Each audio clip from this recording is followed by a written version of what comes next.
Detektif Umar Harun menyetop cowok yang lagi keluar toko baju. Menurut keterangan dari asisten toko, Anda sudah nyuri sejumlah sarung tangan mahal. Ini kan punya saya, Pak. Malahan udah lama banget belinya. Tapi Detektif Umar tahu kalau dia berbohong. Gimana bisa?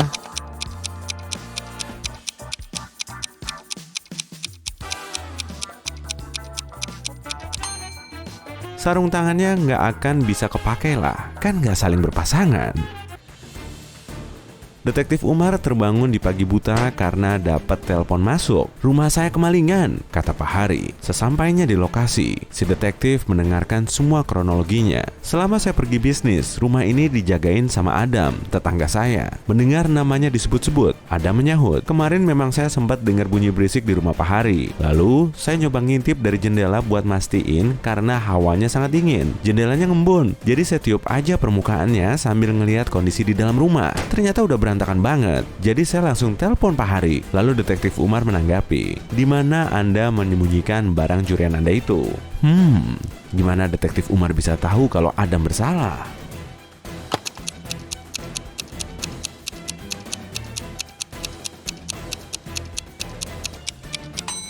Jendela ngembun dari dalam, bukan dari luar. Istri dari pengusaha kaya menghilang dari hotel tempatnya nginep. Detektif Umar harus memberitahu dan menginterogasi suaminya. Si detektif kemudian menemui pria itu di pulau pribadinya. "Saya sudah di sini selama 2 bulan kok. Malahan saya juga udah minta keluarga dan para staf saya agar jangan mengusik saya dulu karena saya sedang nulis buku. Dan selama beberapa minggu ini saya nulis terus dari pagi buta sampai larut malam. Malah nggak pernah keluar dari kabin ini." Detektif Umar langsung tahu kalau dia berbohong. Caranya?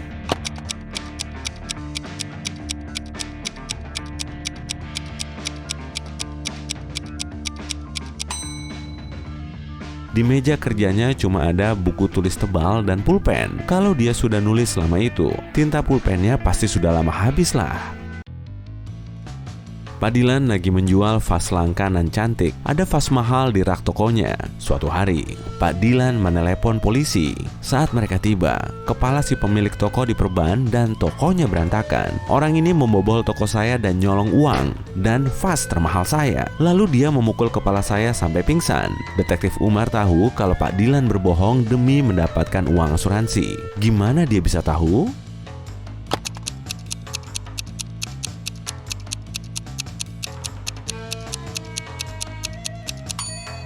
Meskipun sebagian vasnya ada di lantai, kondisinya masih utuh. Kalau vasnya benar-benar jatuh, seharusnya sih sudah pecah.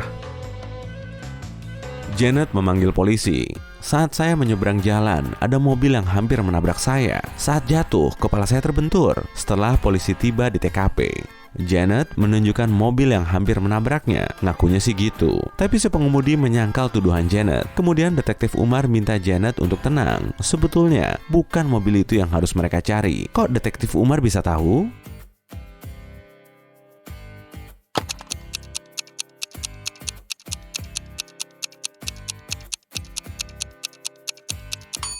Hujan turun saat Janet menyeberang jalan, tapi di bawah mobil itu kering. Artinya, mobil itu sudah parkir lama sekali di situ dan nggak mungkin nabrak Janet. Coba lihat kedua blogger ini deh. Keduanya sangat populer. Mereka juga punya jumlah like yang sama. Tapi ada yang salah deh dengan salah satu dari mereka. Dia pasti nyembunyiin sesuatu. Memangnya apa yang dia sembunyiin?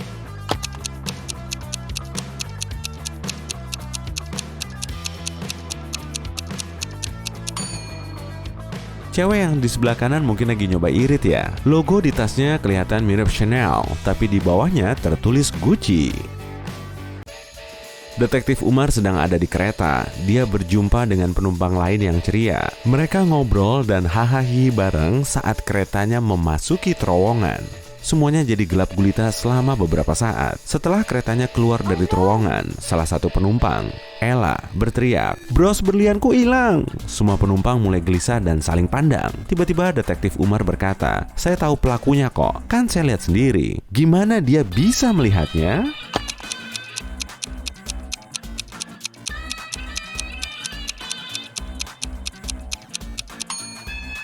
Salah satu penumpang memakai arloji dengan jarum yang nyala. Saat dia menggerakkan tangannya untuk mengambil bros itu, Umar melihatnya.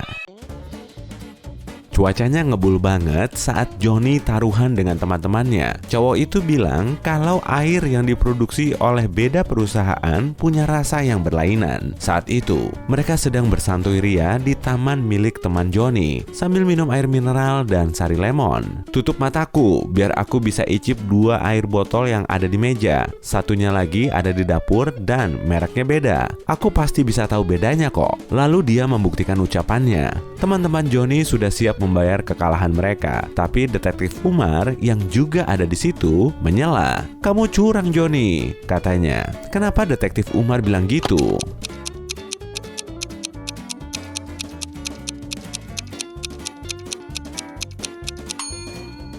Saat itu kan sangat panas, jadi gak heran kalau air yang ada di luar jauh lebih hangat dari air yang dibawa dari dapur. Rara memanggil polisi di suatu pagi buta. Saat mereka tiba, dia menceritakan alasannya memanggil polisi. "Aku bekerja di museum. Kemarin, aku membawa pulang beberapa buku kuno karena aku mau menelitinya. Tapi, tiba-tiba mati listrik. Aku nyalakan lilin dan terus bekerja. Kemudian ada yang memencet bel depan. Saat aku buka pintu, ada orang yang memakai topeng hitam memukul kepalaku. Saat aku bangun, semua bukunya sudah hilang." Detektif Umar menahan wanita itu karena sudah membuat laporan palsu. Kenapa?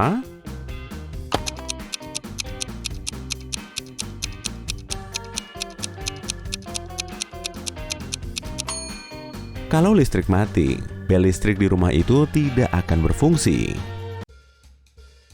Detektif Umar sedang menyusuri tepi danau saat dia mendengar ada orang yang berteriak. Rupanya ada wanita muda yang tenggelam. Umar segera melepaskan sepatu dan menaruh tas ranselnya di tanah, lalu melompat ke dalam air. Untung sekali dia tidak terlambat. Saat Umar menarik wanita itu, dia melihat ada orang yang berdiri di samping barang-barangnya. "Sayangnya aku tak bisa berenang, tapi aku jagain barang-barangmu saja ya," kata orang itu. "Terus kenapa kamu ngoprek-ngoprek tasku?" tanya Umar. Bagaimana dia tahu kalau orang itu membuka tas ranselnya?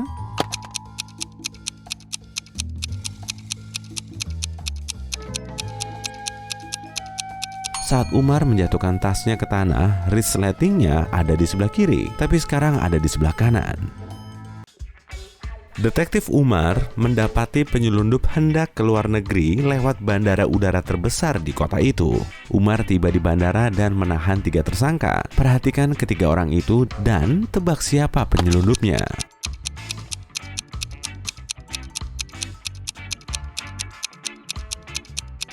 Penumpang yang ketiga, kopernya penuh dengan barang yang acak, sepatu wanita, beberapa karpet, celana jeans kotor, wig, plus saat kopernya ditutup kelihatan jauh lebih besar saat dibuka.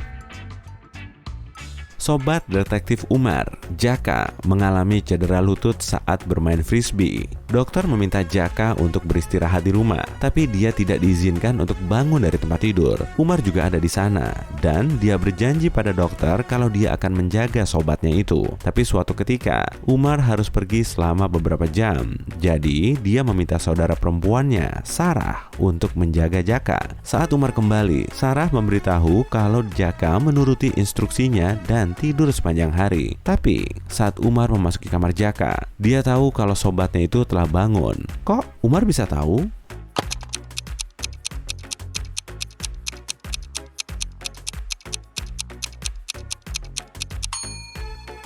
Jaka memindahkan lampu tidurnya dari meja ke nakas dan menyalakannya.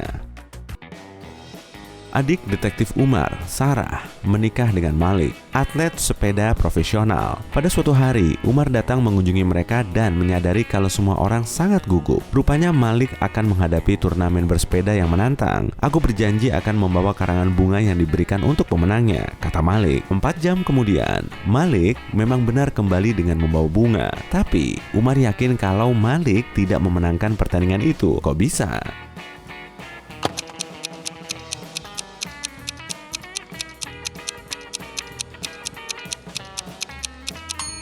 Bunga itu sebenarnya dari Taman Sarah. Detektif Umar sedang berkendara di jalur pegunungan yang berbahaya. Tiba-tiba dia menginjak rem. Dia melihat ada pria yang duduk di pinggir jalan menangis. Rupanya pria itu tidak berhasil mengontrol mobilnya dan mobilnya selip keluar dari jalan. Dan pria itu terlempar dari jendela. Saat ini, mobilnya yang sangat mahal tidak bisa diperbaiki. Apa Anda bisa menjadi saksi saat saya menyiapkan dokumen untuk perusahaan asuransi? Umar setuju, tapi meminta pria itu untuk menunjukkan apa yang ada di dalam mobil itu. Si pria perlente itu mengeluarkan kunci mobil dari sakunya dan membuka kunci mobil yang rusak itu. Saya tidak mau ikut andil dalam penipuan ini, kata Detektif Umar. Kenapa Detektif Umar menganggap pria itu berbohong?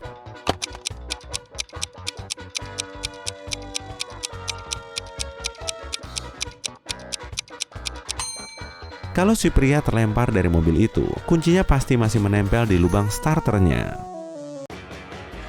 Teman Detektif Umar, Hana, menghubunginya dan meminta pria itu datang ke rumah temannya itu. Hana bilang ini berkaitan dengan suaminya Martin. Martin bilang kepadaku kalau dia harus pergi dalam perjalanan bisnis ke pegunungan. Dia tidak ingin pergi ke sana karena dia sebal dengan cuaca dingin, tapi dia terpaksa pergi. Saat Martin tiba di sana, dia mengirimiku foto dari kamar hotelnya. Aku merasa ada yang salah dengan foto ini, tapi apa ya?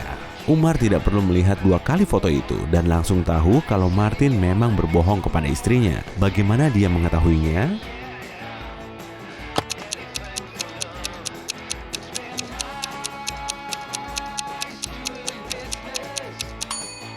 Ada pohon palem di luar jendela. Pohon ini tak mungkin tumbuh di tempat dingin.